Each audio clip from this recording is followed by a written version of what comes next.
Good morning. So let's start now with Angelo Bucci, the first lecture of the day. Please welcome Angelo Bucci.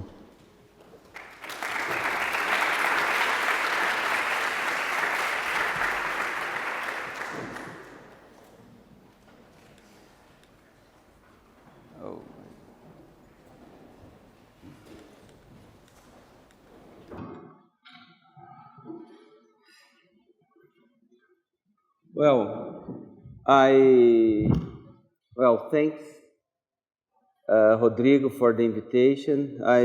It's to me it's very special to be here. I mean, to be talking to you here at this school. No, it's a school that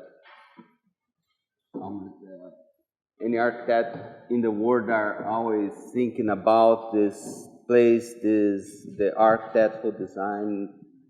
So it's a very special place to be. I'd like to show you 4 projects, starting with a very small house, but this is like to mention like the early works that we did, and I think that at this point it represents a lot of previous work, I think, this house. But there is a house that we designed in the shore of São Paulo State in Brazil. So it's a place maybe like 3 hours driving from my town, which is São Paulo City. And, it's a tropical zone in a place where the rain is one of the highest level of rain. So the risk of slope, this kind of thing is really real. And we were working in a site with 50% of slope, so it was a little bit tricky. But, and with I'm trying to learn how to, yes. You see, here is the sea, here is the street. So there is no street on the bottom. We had to build everything from there. So, in a place with this kind of steep, it's even hard to walk. If you imagine about to work to bring materials to make a house, is something that there is no a very simple way to build. And then as a first strategy, we considered about to build from the street to the side, so bring everything from there and trying to avoid to touch the ground as much as possible. So of course, to make the foundation, we have to touch the ground, and the structure have to reach the ground. But we made the foundation of just 3 columns, 2 that are in here and 1 single in here. And to excavate doesn't matter the surface you are.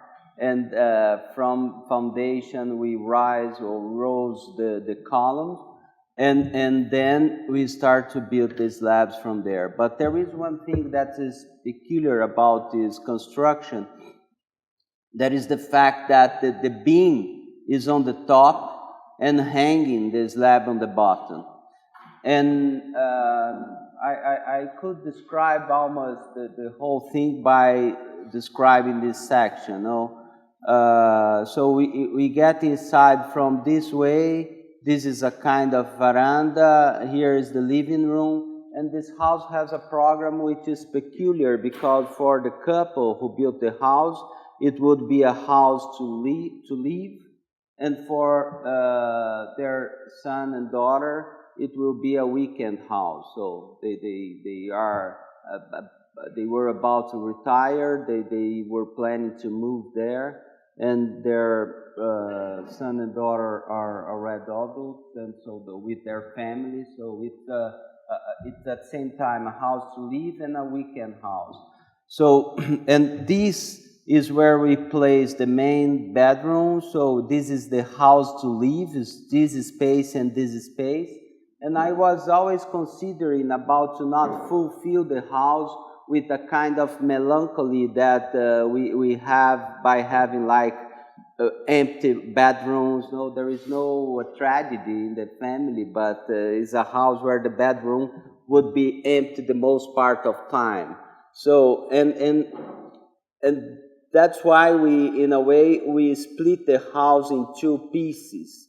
The guest bedroom, that is actually their son and daughter bedroom, is in here, and the owner bedroom in here, and everyone can leave or join in this living room in here. Here is like a barbecue space, and here a kind of guest bedroom on the back. So the way we touch the ground is through this column, and then from here we can reach the beach walking on the side, you know. The swimming pool is something that came in the last moment in the project. In the beginning, we didn't have the bedroom, the swimming pool. Oh, sorry, not so skilled with this. But when they ask us to place a swimming pool in this house, we consider that there was no reason to place it on the ground. No, it was hard due to the steep of the site, and it was also hard because it's completely shaded by the trees. One more reason why this house has just 3 columns is to preserve the trees we had on the site. We are going to see some pictures, but the place is full of trees. And one more thing that I should show in this section is the fact that the beach is on that side, is east side, no, it's facing east, that side. And here, for these bedrooms, in order to have a view from the beach, we displace the levels just a little bit. This is like 1 meter and 50 below the bottom of this slab, and then from here you can have the view from the beach. Is the Brazilian standard of high. It's not your. No, I mean 1.5, or it's exactly on.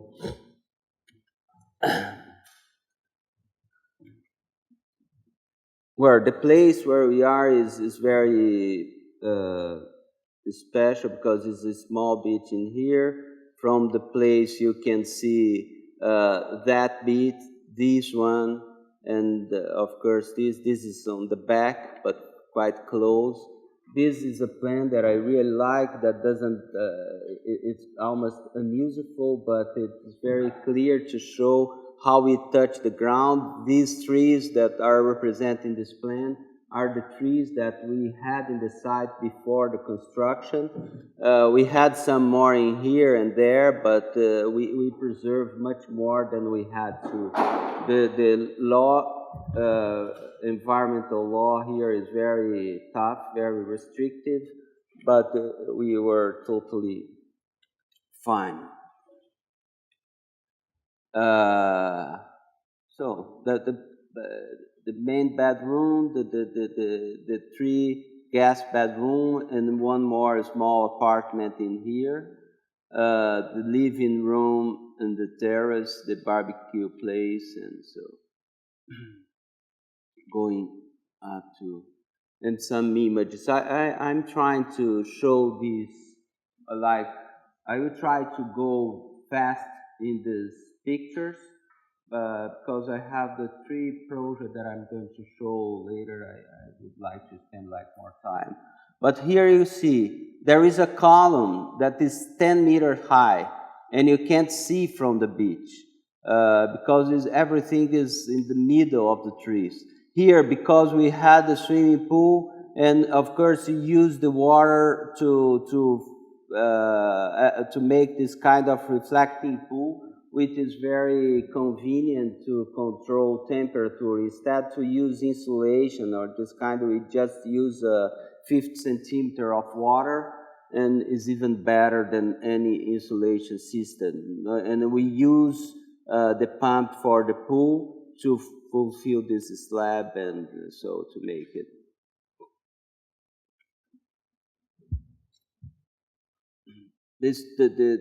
The house is made by pieces that I think you're going to see, I think, in these pictures, that from any place we have a view that can escape to see a part of the nature landscape or beach. So it's the house is like floating among trees and quite open in a way, you know. The structure is completely detached from the house. The house is almost completely hang from the top. So the way we touch the columns is very subtle. In the plan, it shows, for instance, the main space is that one in the center is not touching any column. It's completely hanging. 10 meters wide, 7 meters 7 meters wide and 10 meters long. And this picture is maybe to show you mostly a strategy that we use, because once we had finished to cast the concrete, we return all the scaffold, no, because everything is rented, it's quite expensive, so we have to be very accurate and fast to cast the structure, and to be able to return the scaffold as soon as possible. And after that, of course, the strategy was not to need any scaffold to finish the construction. So we had to do everything from inside to outside. It is the case, here we are looking from the bottom, the deck, but we had that, the concrete beam, with the hole that we used to place the steel beams on that place. No, with the guy here on the veranda, they could use to assemble those beams, and everything was made from inside to outside.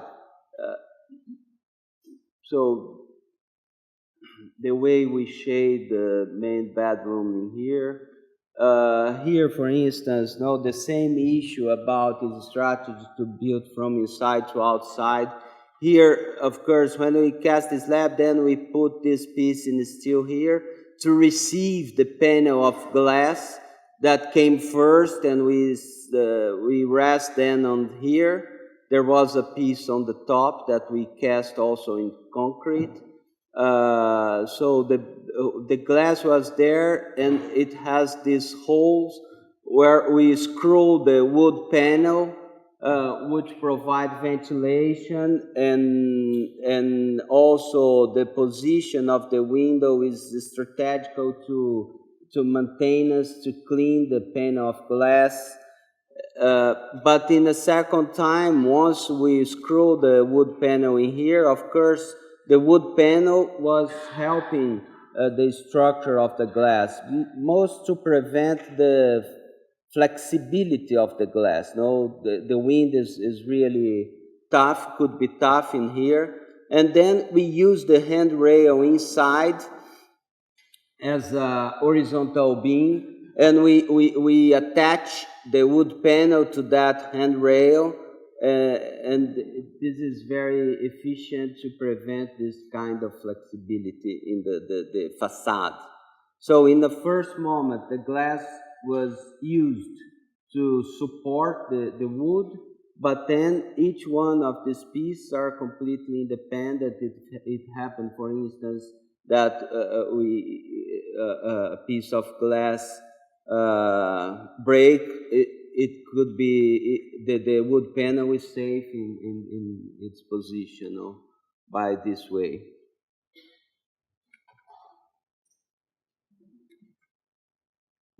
So here you can see more or less how it works, the difference of level from the front slab and this back one.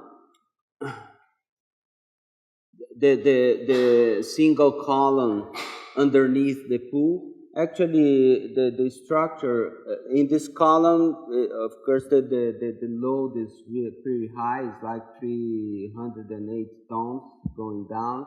So when we add the pool, it's not any. It doesn't mean too much as a load. And we had this beam which makes the pool that is bring the load from the parallel beams to the column. And we just open the beam like this to place the pool on the top. You know, this is the drainage for rainwater going down. And here you can see that the pool is completely detached from the slab. So when we make the water pour from the edge of the pool and to fill this reflecting pool and the other, and then to return to.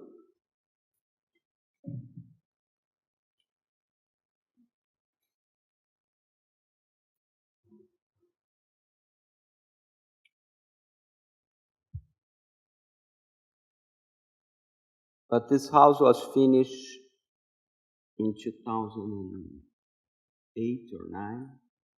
So Ciro was part of the team. Usually in the project that I'm going to show, of course, is a team. Ciro was a very important part of this team. Well, and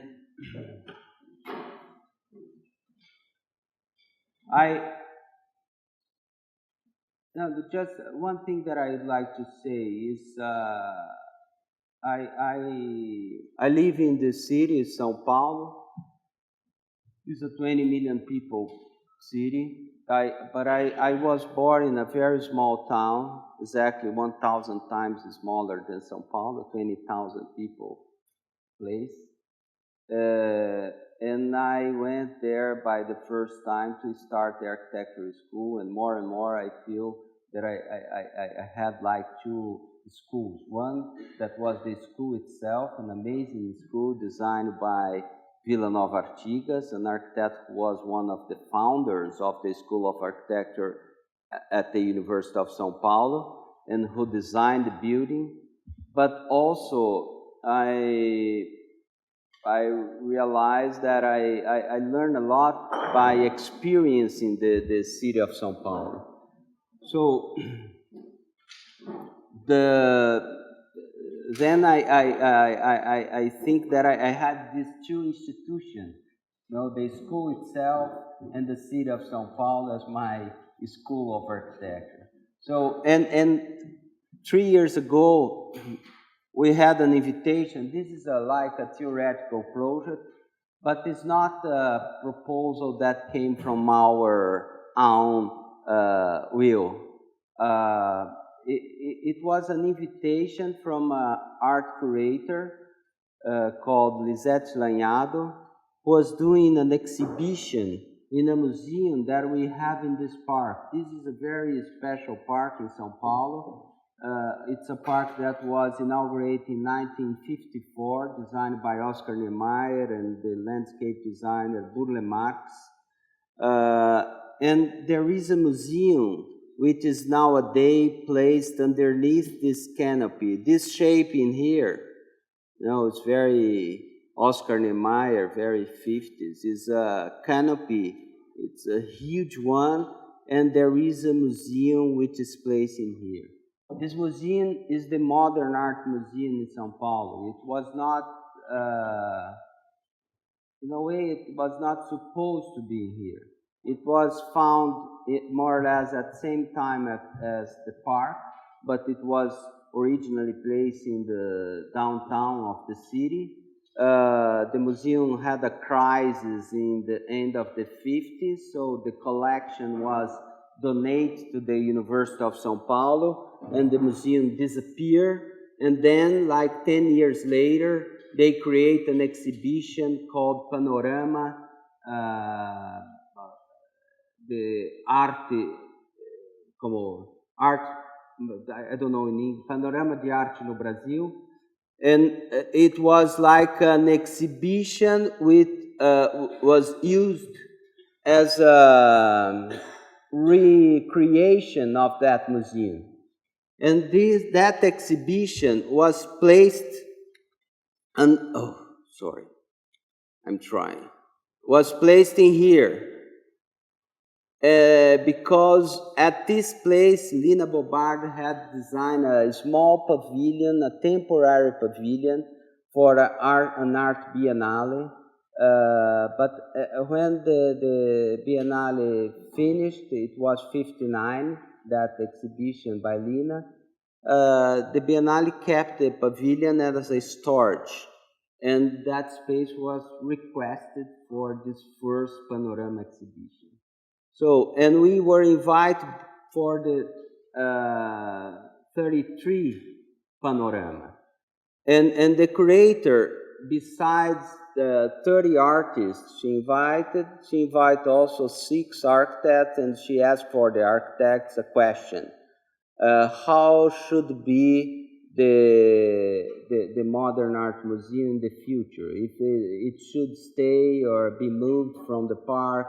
So, of course, she was addressing this polemic issue that was the museum placing here. It was Lina Bobard and Oscar Niemeyer had a very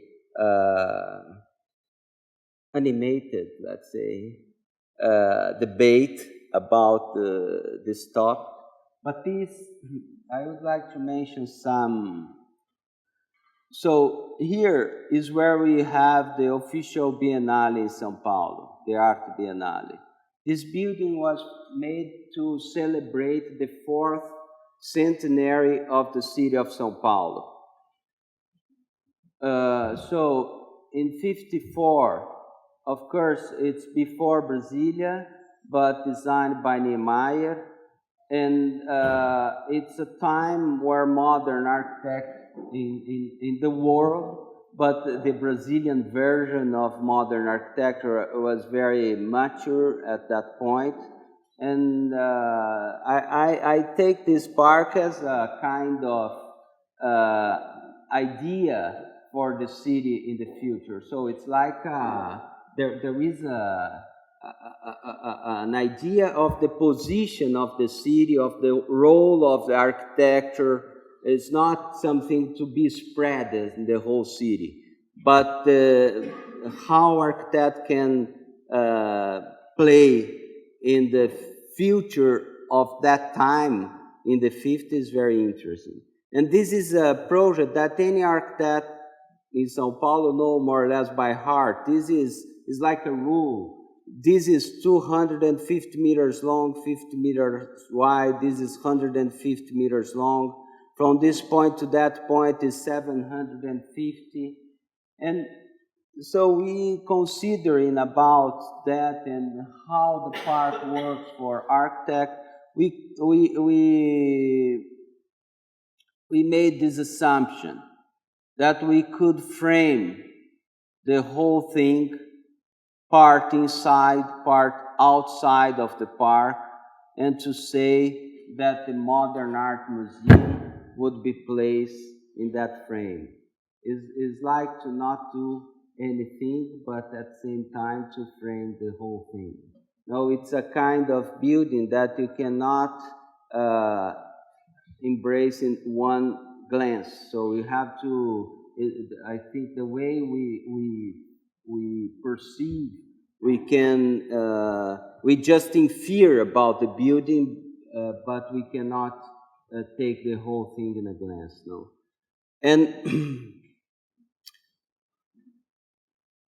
well, and for us, it could be, it could make sense because, how are you? No, it would be like the only museum who has in its permanent collection buildings by Oscar Niemeyer and gardens by Burle Marx. So it's something that could be unique. And although it is placed in the piece of the city, and despite of its huge scale, it can be fit with no interference. I mean, we have in these bars is 750 meters long each. We have 11 columns. Thus, it means 75 meters of span. And the columns can be placed in very precise position with no interference in any road, any path, even any tree. So these were some collages made by Ciro Miguel, this guy in here, and so it was the way that we show this project, no, what would happen. So this is a road who links the local airport to downtown. So airplanes arriving, for instance, from Rio de Janeiro is 1 each 5 minutes, more or less. And people arrive to downtown through this way. And this road would cross underneath this museum twice. You could choose what is going to be placed on that part of the museum and would be shown for the whole city, you know. And this is... So the idea how we thought about to build this thing, now with one column each 75 meters, and then one truss, steel truss, the column cast in concrete with this plate on the top, where we could rest the truss made in steel to face the span. And so the glass could be transparent in some points of the park. This is the pavilion where we have the Art Biennale. In part, it could be associated, like to use the auditorium here. It's 10 meters wide, 10 meters high. All the mechanical stuff's on the top. This is a kind of a crane, a sliding crane in here, so we could bring a piece of sculpture from the bottom to the museum and place in any piece in here. The idea is to have a kind of car that could make the whole thing is 3 kilometers in total. So it's a kind of corridoio Vasariani. It's the area of this museum is even smaller than this one. Here we have 35,000 square meters, and here about 25,000. But this car would run the whole perimeter, and we thought that we could have here like 20 people, and to have a class that the car stop in front of 3 or 5 works that could be described by a critic, and so to have like different events inside this. So the way we show this project at that exhibition and some more collages, no?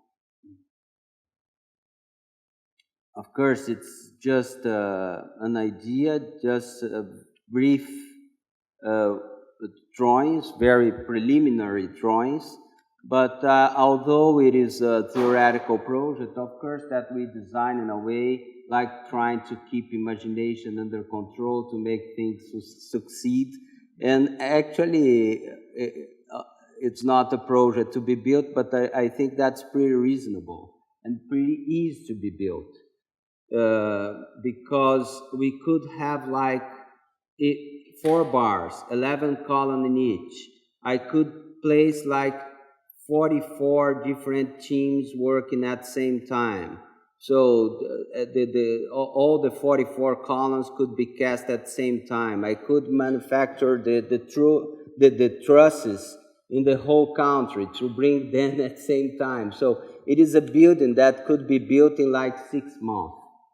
And completely, this is the idea how we could preserve all the trees by make these holes and allowing the trees to go through with no interference, no.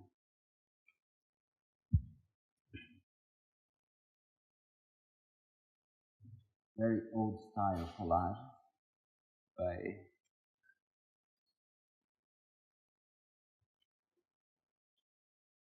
the last image in this.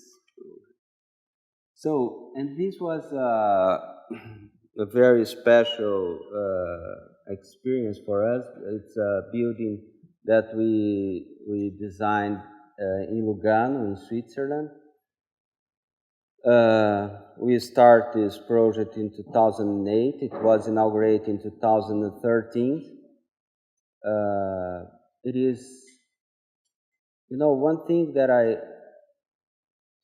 yes, now where it is located, here is Lugano, the historical city. Here it would be a different place called Casarat. Nowadays it's part of the same city. Here there is a street on the bottom of this mountain. It's called Bre, and the street is Via Pico, its name.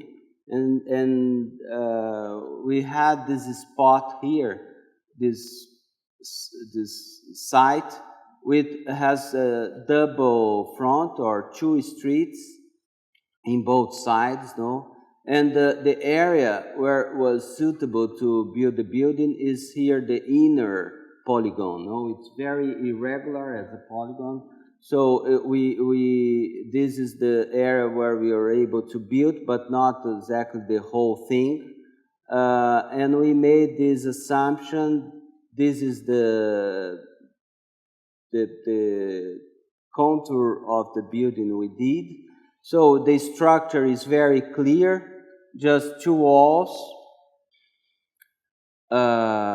So to provide it in opposite direction, to be resistance in any direction, and then all the other columns would be relieved from any horizontal load, and they had just to face vertical loads, and that's why they can be very thin like this. And there are two more in here, exactly in that line, exactly in this line, exactly in this. So it's very geometrical, the structure, and one more odd column on that position. That once we consider about to hang, but then it was much more complicated. We just put the column and it's all. So here I could say that there is an idea. That there is the structure is, of course, we can see this concrete structure, but it is always in the middle of the building in a way. And we were the building. I think that it looks very light because the walls were made in wood, and there is no boxes, just the panels. So there is here a wood panel and then glass, wood and glass and concrete, but they never closed as a box. And this was an idea to provide like this idea of lightness. So this is to show in Brazil. Is very nice to discuss because the geothermal issue. We have 4 pipes going down 250 meters. So it's but this model that I just like to show, to say that it was made by a man who was born in 1926, and he made this model like 3 years ago. And the same called Francisco Trivinho, a Spanish guy living in São Paulo. He was the same guy who made the models for Brazilian competition, the project who won the second prize. So working, and he do himself. This is 100 the scale. It's quite precise. So then some images.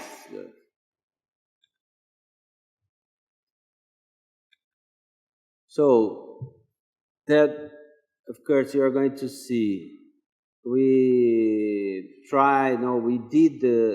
kept the ground level completely open. This is the historical street Via Pico, So there is a path coming from here to the lower part. So it's convenient to cross inside the site. That's why we kept it completely open. In the beginning was an issue, but to me it's very nice to mention, you know, when we start to work in this project, of course my peers in Brazil, they were worried about how we could deal doing a project in Switzerland with all those rules that are so tough, restrictive, and it was very, and of course I was worried about, but I had maybe the most helpful colleagues working with me. There are two guys from Locarno, Nicola Bazerga and Christian Moset, great architects who were with me all the time, so just to make my life easier, what is not so common in Brazil. But the guy who invited us is an amazing structural engineer, Andrea Pedrazzini, and he used to be a teacher at Mendrisio, at the School of Architecture in Mendrisio. He used to be an assistant of Muttoni, the professor that is nowadays in Lausanne. And so it was really a team that was really helpful. So in the beginning, we had this issue, you know, how to deal with all of this. But then in the end, I like very much to show this project in Brazil and to mention everything that we could do that wouldn't be allowed in Brazil. I will try to show in one picture. And this image is pretty much Rio de Janeiro to me, at least at this part of the year, no? It could be. But this is one of the things that I would never be able to do in Brazil. It's not because it's not allowed by law, but because it's like a crazy result of the law. No, the maximum high, and then it's much easier to and more profitable if you sell this as a private terrace. But it is. But for instance, in Brazil, I would never be able to build a wood facade in a 6-story building. I could never do the glass from the floor ceiling, the whole height. So it's not allowed for fire, both things. I couldn't do an open staircase like this, although protected by these concrete poles and so. I would never be able to do a building like this with one single elevator. So it's a kind of crazy rules. And there, I think that although the rules are very restrictive, it is very clear and very technically oriented. So it's much easier to discuss, to find a solution to.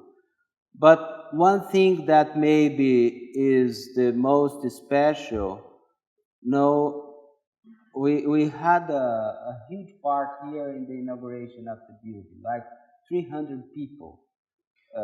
And at that point, I knew a lot of the architects in Ticino. You know, we became like friends.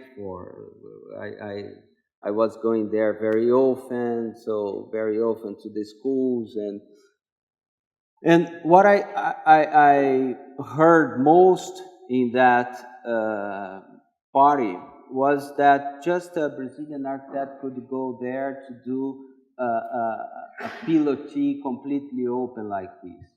And that made me consider one thing. It was our first assumption It is true that maybe in Brazil, where modern architecture was founded from an invitation by Lúcio Costa to Le Corbusier, the famous building in Rio de Janeiro, Piloti, in the beginning of everything. But the climate condition in Brazil maybe is very in favor of this kind of space.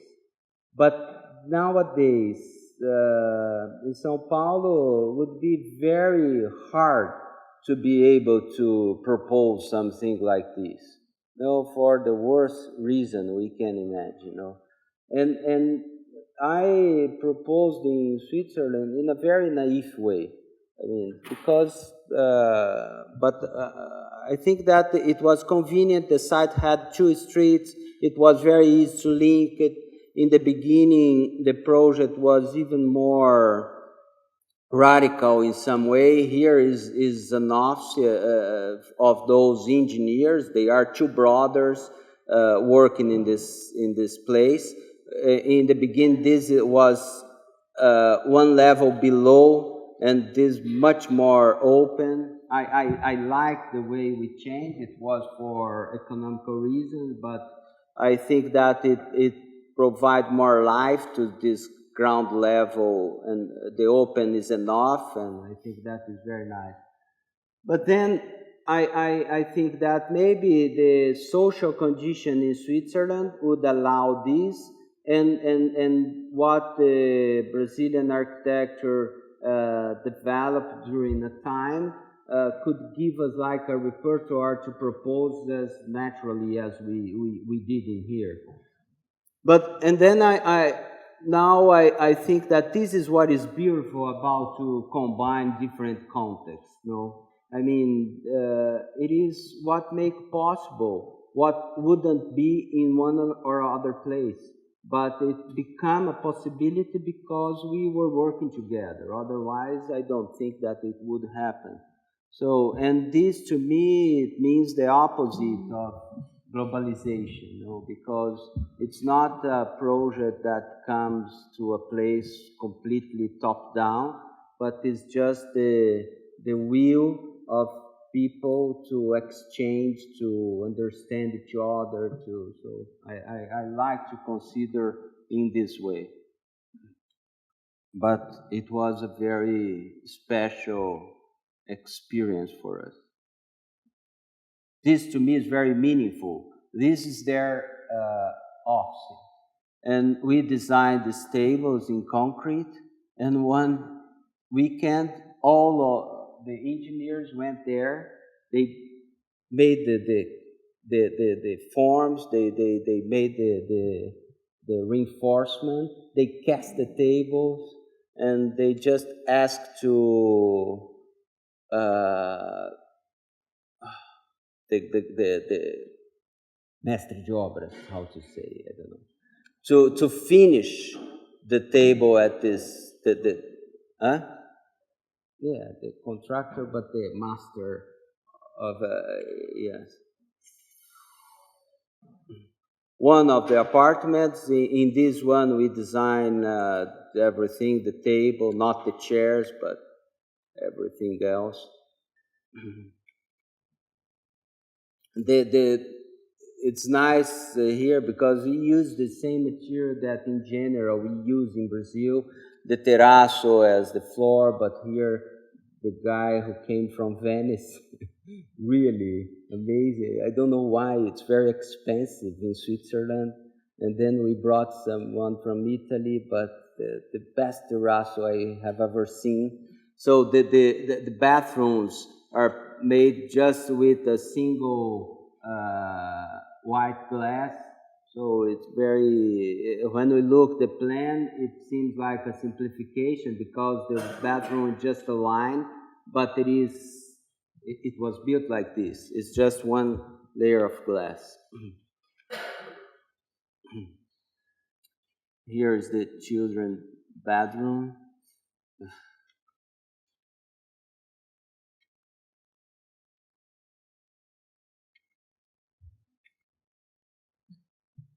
And one last work. Well, one thing that I would like to say is in the I finished the school in '87, so I start my own practice always with some friends. In the beginning with Álvaro Pontone and Álvaro Razuk. It was in '89. And since then, I kept my own practice, but changing the combination of the office MEMDB. So as usually happen in Brazil, because if we have work to do, we combine. If we don't have, we split, and so. But in the first at least 10 or 15 years, the only work that I had to do, it was in my hometown, to my friends that I left there when I lived to São Paulo.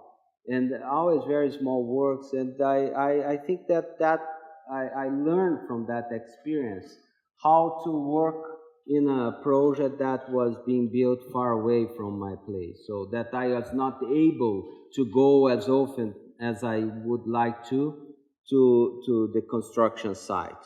So, and I think that this was very helpful later to work in a project like this one in Switzerland, or a project that we did here.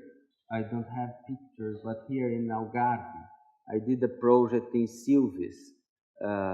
It is finished, but it's still empty because the guy decided to postpone the sale of the units, because to wait the economic condition to be better, it seems. But this one is a very small project and very special because it's very close to our office. So it is a project, it's not the first project that we did in São Paulo, but this was like the opposite. Finally, we had a project that we could go to the construction site every day. I mean, during lunchtime. No, of course, that to move in a 20 million people place and being Brazil is not so easy. So, but here we could move by walking. So we look here, this is, I mentioned, but we have our office in here and the site is in here. So it's like 10 minutes walking, very, very close. So we enjoyed a lot this, maybe we enjoyed this visitinity like for 6 months, and then it was like hell. Because everything they call us 4 times a day, we had to, it was much more demanding than we could imagine. So you see the site is in this area, exactly here, but surrounded by skyscrapers. But this is a place of small houses. It's a simple neighborhood, small lots, but the maximum height allowed in here is 6 meters. And they bought this site to do a swimming pool and a garden. It's like a weekend house. For a couple, he's a professor on philosophy at the University of São Paulo. She's a fashion consultant. They are around 70 years old. So, but totally open-minded. They live in this apartment. They want to stay there, but they can't stand anymore to travel during the weekends. And they don't like clubs and this kind. They would like to have a small place to go during the weekend. And they came to our office by the first time, and they brought this drawing. So they knew very clearly what they would like to do. And so a swimming pool, a garden, a house for a custodian, a housekeeper, and a small apartment like a bedroom, and so to overnight there, here to parking the cars, here is the street. So they had this plan. But they also brought a problem because the site was like this, is 6 meters the maximum height with no setbacks. So this is the party wall, and the neighbor is built in here. Here the same thing, east and west. This guy is shading the whole morning, and that one the whole afternoon. With that plan that they had in mind, they used to go to the site to place the pool on the ground, and they very soon they realized that the pool was shaded the whole morning, the whole afternoon. And they brought the drawing, and they brought also a question. So asking if they should displace the pool more to this side or the other side. And I said, no, it's fine, we can displace if you prefer to have sun hitting the pool in the morning or more in the afternoon. But the range of hours the sun is going to hit the pool is not changeable. It's just 3 or 4 hours, and that's it. And then I said, oh, but displace the pool seems really interesting, but not to one or other side. Let's displace up. And they asked how much. I said 6 meters. And why? Because that is the surface. But what is the surface for light proposal? Because if the law said that is 6 meters the maximum height, if I make the pool on that position, we are able to have sun hitting the pool the whole day. But sounds a little bit strange, but to me this is very interesting, because if I say, interesting to consider how our imagination works. Because if I say the word swimming pool, it's automatically we start to dig the ground immediately. So the pool is something like a lake that is placed on the ground. But if I, as a construction, is exactly the same thing. If I say the word water tank, immediately we imagine something elevated. So, and then, like to put them in peace, I said, no, let's swim in a water tank, so it's fine. Because the way we built both things is exactly the same. We are in a place, we did this. This is the final assumption or the project. The pool is here in one side. The load of the pool is counterweight by a solarium, which is hanging the floor, and so it's in a proportion. There are 2 columns. The span is 12 meters with a cantilever to each side. When you look the ground level, the garden takes almost everything. It is one more thing that I was thinking all the time, because when we think about a house, is like the most primordial program of architecture. But the house historically had its like complementary programs, as a pool, as a garden. But how can I suppress the house itself and to keep just the garden and the pool, and what remains to be kept without vanish, I don't know, in a melancholy, because it's like I couldn't do a pool that when from the street I opened the door, I would be in the backyard of a house without the house. So that was what I thought that could be in a way tough, but at the same time interesting. So, but this is why we can have this amount of garden. Actually, the landscape designer says that we have twice the area of the site as a garden, because if he consider both walls. It's not, you're going to see. So here is the first level where we have their apartment is 30 square meters, and the housekeeper apartment, 30 square meters, is something to me very meaningful in São Paulo social context, because their apartment is exactly the same area of the housekeeper one, and this is the pool and the rooftop, no? So of course, we had the pool on the top and the pumps in here. So to make the water circulate, we pour the water from here to a small reflecting pool in here to a small pool in here on their apartment level. From here through a gargola, the water drop on the bottom pool, and here from the staircase it comes here as well, and from here returns to the main pool on the top.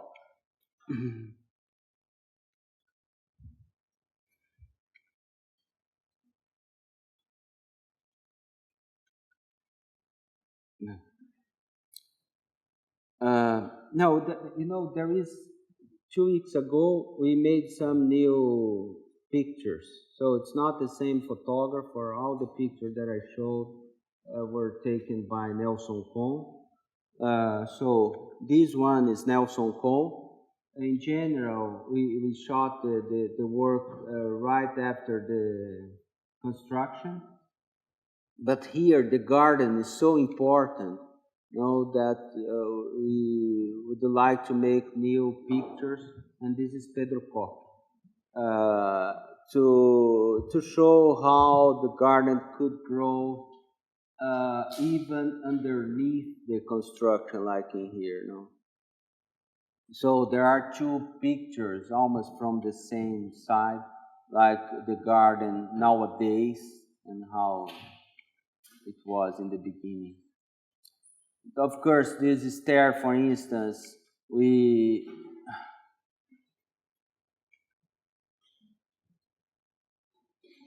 this is a kind of barbecue space, a kitchen. The apartment is on the top level. Of course, in Brazil, we never heard about earthquake, and there is no meaning to think about thermal bridge, because there is no, the minimal temperature in here could be, if we're freezing, like 10 degrees. So there is no below 0.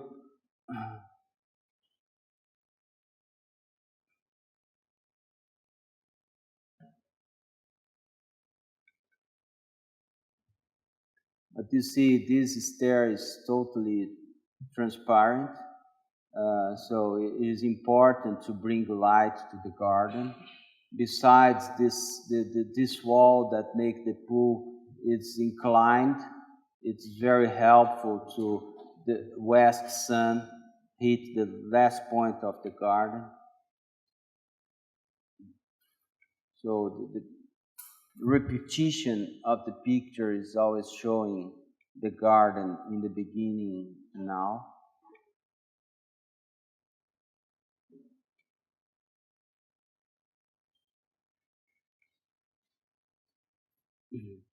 And when you move up, what I think is interesting is that we really, it's like to go to a different place.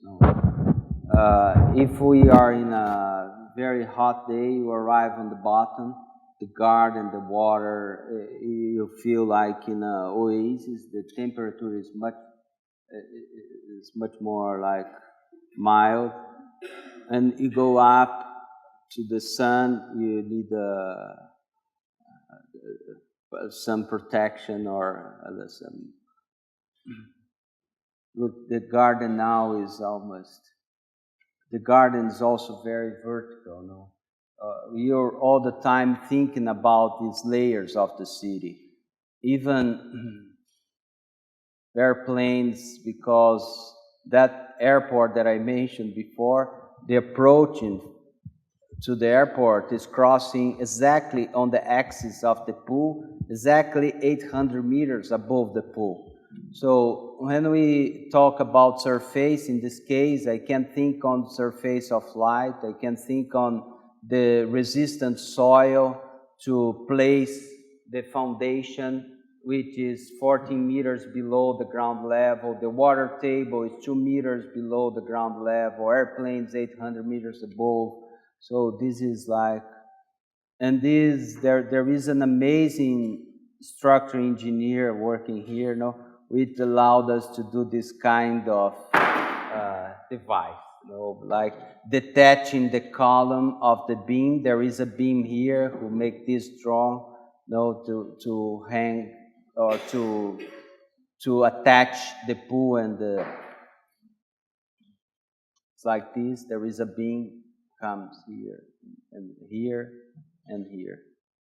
There is a line missing in here.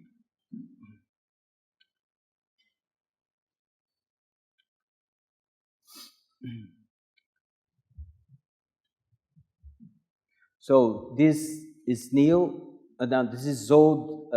There's a picture, and the new one. You see that the walls are completely covered by the green.